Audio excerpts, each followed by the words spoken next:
Item కొట్టుడు చాలా easy. IT పేరు పెట్టుకొని ఐటీ మినిస్టర్ అని చెప్పి ఐటమ్ కొట్టడం చాలా ఈజీ.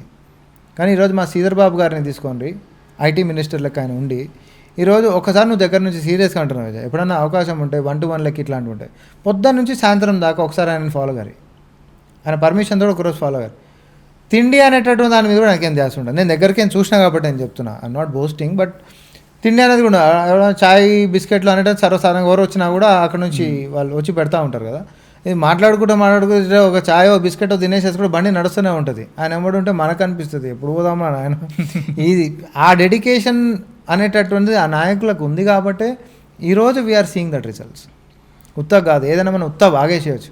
ఎందుకో 10 సంవత్సరాల నుంచి నీ ప్రోగ్రెస్ రిపోర్ట్ ఐటీ మినిస్టర్ లెక్క, నీ దృష్టిలో ఐటీ అంటే ఇవాంకా ట్రంప్ ఉంటుండే కేటీఆర్. నువ్వు అదే చెప్పినావు కూడా, ఐటీ అంటే ఇవాంకా ట్రంప్ ఉంటుండే. ఓకే, కానీ రేవంత్ రెడ్డి గారు శ్రీధర్ బాబు గారి దృష్టిలో ఐటీ అంటే ఇన్నోవేటివ్ తెలంగాణ అవుతుంది. There a difference. మీకు మాకు తేడా. మా పాలనలో పారదర్శకతో పాటు పెట్టుబడులను తీసుకొని వచ్చేటటువంటి దాంట్లో ప్రతిభని కనబరచాలన్నా కూడా చిత్తశుద్ధితో నడిచేటటువంటి నాయకత్వం కావాలి.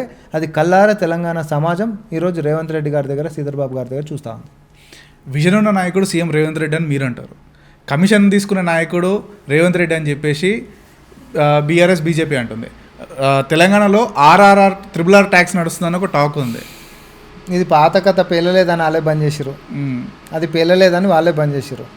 ఇప్పుడు RRR అనేటటువంటి ట్యాక్స్ది బీజేపీ బీఆర్ఎస్ కలిపి పొత్తు చేసుకొని మరి దాన్ని ప్రాపగెండా చేసే ప్రయత్నాలు చేసిరు. నిజంగానే బీఆర్ఎస్ బీజేపీ ఒకటే అంటారా? కాదని ఎట్లా అంటావు నువ్వు? కాదని నువ్వు ఎట్లా అంటావు? నువ్వు నాకు ఒకటి చెప్పు. అంటే సింపుల్, 10 yearsలో వాళ్ళు కేంద్రంలో అధికారంలో రు, ఇక్కడ మొత్తం అవినీతి జరిగింది, కుంభకోణాలు జరిగినాయి, ఆధారాలు మొత్తం మా టేబుల్ మీద ఉన్నాయని చెప్పి స్వయాన ప్రధానమంత్రి తెలంగాణకు వచ్చి మాట్లాడిపోయాడు. ఈ దేశంలో నువ్వు నాకు ఒకటి చెప్పు విజయ్, ప్రధానమంత్రి తలుచుకున్న తర్వాత ఆపేటటువంటి శక్తి ఎవరు విచారణ చేయాలంటే, లోపల చేయాలంటే? మరి ఎందుకు చేయలే? కవిత వేశారుగా, కేసీఆర్ గారు చెప్పారు కదా, ఎందుకంటే మీకు తెలియదండి Modi is my best friend అన్నాడు. సో ఇంకోటి మొన్న కవితను వేసారు కదా నువ్వు అన్నావు, కవితను కూడా ఎప్పుడు వేసారు? రాజకీయంగా కంపల్షన్ అనేది మేము క్రియేట్ చేసినాక వేసారు, లేకపోతే వేయకపోదురు. రేవంత్ రెడ్డి మోడీని బడే బాయ్ అని చెప్పేసి ఒక సభలో చెప్పిండు. అవును, చెప్పినాం. చెప్పిన తర్వాత ఇప్పుడు మొన్న కేంద్ర ప్రవేశ బడ్జెట్లో తెలంగాణకి గుండు సున్నా వచ్చింది. అవును, గుండు సున్నా, యువర్ రైట్, ఎగ్జాక్ట్లీ.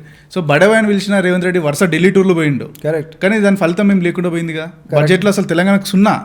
లిటరల్ చెప్పాలంటే తెలంగాణ పేరు బడ్జెట్ నిర్మలా సీతారామన్ ఏదైతే పాడిందో, ఏదైతే గురజాడ అప్పారావు పాడింది, దేశం అంటే మట్టి కాదో దేశం అంటే మనుషులను స్టార్ట్ చేసిన ఆమె తెలంగాణ బడ్జెట్ తెలుగు రాష్ట్రాల పేరు ఎక్కడ కనిపించలేదు యాక్చువల్లీ. ఇటు తెలంగాణ కానీ ఇటు ఏపీ కానీ అసలు ఆ బడ్జెట్లో తెలంగాణ ఏపీ కానీ ఉంది. ఇప్పుడు నేను దాన్ని ఏబిసిడి బడ్జెట్ అని నేను చెప్పిన చాలా సందర్భాలలో. ఆంధ్ర, బీహార్, క్యాపిటల్ ఢిల్లీ బడ్జెట్ అని చెప్పిన, ఎందుకంటే ఎక్కువ మంది ఎంప్లాయీస్ ఉన్నటువంటి ఢిల్లీ ఎన్నికలను దృష్టిలో పెట్టుకొని వాళ్ళు తీసుకొని వచ్చారు. 12 lakh క్యాప్ అనేటటువంటి దాంతో సుమారు 40 లక్షల మందికి ఏదో అక్కడ లబ్ధి జరిగింది. తద్వారా వాళ్ళ యొక్క ఓట్లు బీజేపీకి పడాలనేటటువంటి దురుద్దేశంతో అది తీసుకొని వచ్చారు. ఎందుకంటే దేశవ్యాప్తంగా కూడా 3 కోట్ల మంది ఉండరు, 12 లక్షల పైన సంపాదిస్తున్నటువంటి వాళ్ళు. 140 చిల్లర కోట్ల జనాభా ఉంటున్నటువంటి దేశంలో 3 కోట్లు కూడా లేనటువంటి వాళ్ళకి లబ్ధి చేసేసినామనంటే దేశం యొక్క స్థితిగతులు మారిపోయినాయని బండి సంజయ్ గారు మాట్లాడారు. నువ్వు అన్నది కరెక్ట్. ఒక వేదిక మీద ప్రధానమంత్రి గారు ఉన్నప్పుడు బడే బాయ్ అని చెప్పి మేము 4 అడుగులు 4 మెట్లు కిందికి దిగి, ఎందుకంటే గత 10 సంవత్సరాలు కూడా ఈ రాష్ట్రం నుంచి ఎవడు అడగనప్పుడు ఇచ్చేటటువంటి ఆస్కారం మాకు అక్కడ ఉండదని చెప్పి వంకతో దాటవేసినటువంటి బీజేపీ దగ్గర మేము అడగకపోవడం కాదు, 4 మెట్లు దిగి, వాస్తవానికి కాంగ్రెస్ బీజేపీ డెడ్ ఆపోజిట్ ఉంటాం మేము, ఆపోజిట్ పోల్స్ రైట్. అయినా కూడా ముఖ్యమంత్రి రేవంత్ రెడ్డి గారు 4 అడుగులు కిందికి వచ్చి బడే బాయ్ అని చెప్పి మీకు మా రాష్ట్ర ప్రభుత్వం నుంచి రాజకీయాలు అనేటటువంటిది పార్టీల మధ్యలోనే ఉండాలి తప్ప ప్రగతి పదంలో మాత్రం కనబడొద్దు, కాబట్టి ఎట్టి పరిస్థితులలో మా రాష్ట్రం నుంచి మా విజ్ఞప్తులు అనేటటువంటిది ఉంటాయి, కేంద్రం అనేటటువంటి దాంట్లో ప్రభుత్వం విషయంలో కూడా మీరు పెద్దన్న పాత్ర వ్యవహరించండి అని చెప్పి బడే బాయ్ అనేటటువంటి ఉద్దేశంతో మనం అన్నాం. గతంలో ఎప్పుడు కూడా మీరు మాకు రిప్రజెంటేషన్స్ చేయలేదు కాబట్టి మేము చేయలేదు అన్నారు. ఉదాహరణ కూడా నేను చెప్తాను, PM ఆవాస్ యోజన అంటే ఏంది? ఇండ్లు కట్టించేటటువంటి స్కీమ్ విజయ్.